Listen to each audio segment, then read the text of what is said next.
బండి కిరాయి బండి అన్న మాది. రోజు 300 రూపాయలు కట్టాలి, 400 గ్యాస్ పోసుకోవాలి, 2 టైర్లు పోసుకోవాలి, అవి 700 అవుతుంది. మాకు వచ్చి 1000 రూపాయలు సంపాదించాలి. 400, 300 రోజు ఇళ్ళకే తీసుకోవాలి, పిల్లలకి ఖర్చు ఉంటుంది. మీరు తెలంగాణ ప్రభుత్వం నుంచి ఏం ఆశిస్తున్నారు? ఏముందన్న, బస్సులు బంద్ చేసిన మూలంగా ఆటో నడవడం జరుగుతుంది.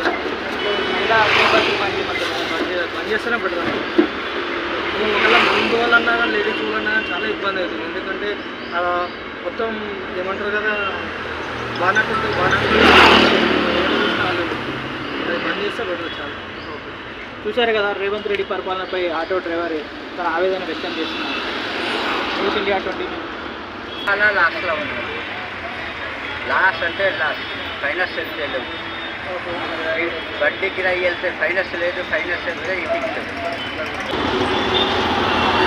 తెలంగాణ ప్రభుత్వం నుంచి నేను ఎక్స్పెక్ట్ చేస్తున్నాను. ఫ్రీ బస్ టీచర్స్ వాళ్ళు మాకు